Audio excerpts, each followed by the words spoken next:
प्रिय मित्रों, आप सबका जो प्रेम और स्नेह हमें मिला है, इसके लिए हम आप सभी के आभारी हैं। पिछले 2 एपिसोड्स में हमने गीता के कुछ महत्वपूर्ण श्लोकों की सरल भाषा में व्याख्या प्रस्तुत की थी। हमारा प्रयास रहा है कि गीता में भगवान श्री कृष्ण ने सभी के लिए उपयोगी जो जीवन सूत्र बताए हैं, उन्हें जन सामान्य के लिए आज के संदर्भ में आसान शब्दों में प्रस्तुत कर सकें। इसी क्रम में आज के एपिसोड में हम 2 नए श्लोकों की विस्तृत व्याख्या करेंगे। यदि किसी कारणवश आपने हमारे पहले के एपिसोड अभी तक नहीं देखे हैं, तो आपसे आग्रह है कि आप प्लेलिस्ट में जाकर पुराने एपिसोड्स को अवश्य देखें और सुनें। यदि आपको हमारा यह प्रयास अच्छा लगे, तो आपके ही अपने इस YouTube चैनल डिवाइन पाथ को अवश्य सब्सक्राइब करें।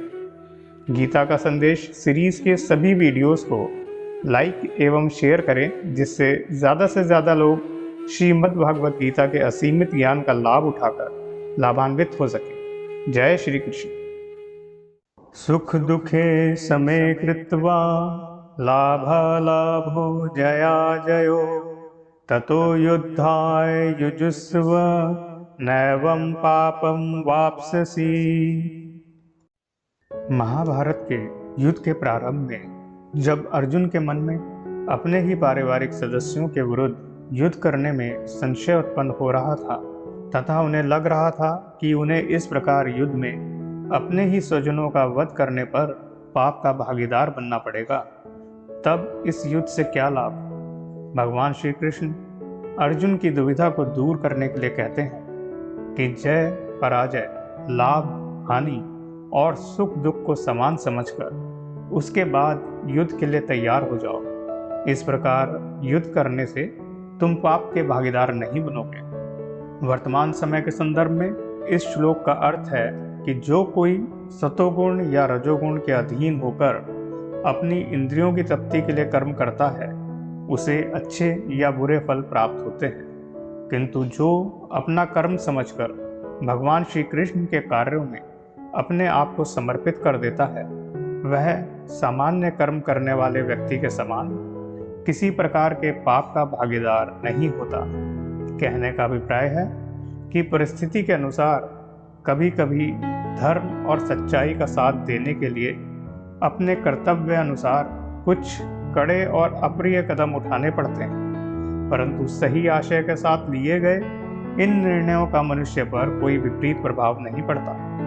कार्य सफल हो जाने पर तो मनुष्य को उसका यश प्राप्त होता ही है, परंतु पराजय की स्थिति में भी कोई शोक नहीं होता, क्योंकि उसने अपना सर्वस्व एक धर्मानुकूल कार्य में लगा दिया होता है। उदाहरण के लिए देखें तो किसी की हत्या करना अत्यंत पापपूर्ण कर्म है, परंतु किसी सैनिक को युद्ध में अपने विरोधी सैनिक का वध करने पर कोई पाप नहीं लगता, क्योंकि अपने देश की रक्षा करना उस समय उसका परम कर्तव्य है। इसी प्रकार धर्म के पथ पर चलते हुए अधर्म के नाश के लिए यदि कुछ अन्यथा वर्जित कार्य करने भी पड़े, तो उसका कुछ भी दोष या पाप कर्ता को नहीं लगता। क्रोधाद् भवति सम्मोहः, सम्मोहात् स्मृति विभ्रमा, स्मृति भ्रंशात् बुद्धिनाशो, बुद्धिनाशात् प्रणश्यति। इस श्लोक में भगवान श्री कृष्ण कहते हैं कि क्रोध से बुद्धि में विकार आ जाता है तथा स्मृति में भ्रम उत्पन्न हो जाता है। जब स्मृति भ्रमित हो जाती है तो बुद्धि नष्ट हो जाती है, और बुद्धि का नाश हो जाने से मनुष्य अपनी स्थिति से गिर जाता है। जब मनुष्य के मन में क्रोध उत्पन्न होता है तो उसमें विवेक शक्ति का अत्यंत अभाव हो जाता है। उसे क्रोध में किए गए अपने कृत्यों के परिणाम का जरा भी ध्यान नहीं रहता। उसे यह ज्ञान भी नहीं रहता कि किस मनुष्य के साथ उसका क्या संबंध है तथा उसे उसके साथ कैसा व्यवहार करना चाहिए।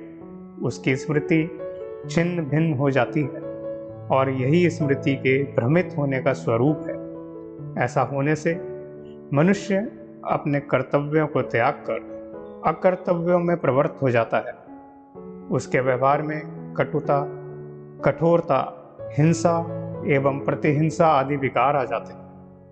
उसकी सोचने समझने की क्षमता नष्ट हो जाती है और वह अपने पतन की ओर अग्रसर हो जाता है। ऐसा व्यक्ति मृत्यु के पश्चात नरक का भागीदार बनता है तथा नाना प्रकार की नीच योनियों में जन्म पाता है और दोबारा उसकी अपने पहले की स्थिति में लौटने की संभावना अत्यंत क्षीण हो जाती है। इस प्रकार बुद्धि नाश से वह अपनी स्थिति से नीचे गिर जाता है।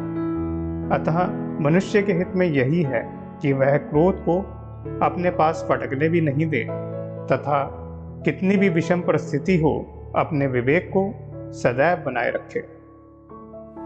हमारा यह प्रयास कितना सफल रहा यह आप हमारे YouTube चैनल डिवाइन पाथ को सब्सक्राइब, लाइक और शेयर करके बता सकते हैं। इसके आधार पर हम अगले एपिसोड्स में अन्य श्लोकों की व्याख्या आपके सम्मुख प्रस्तुत करेंगे। जय श्री कृष्ण।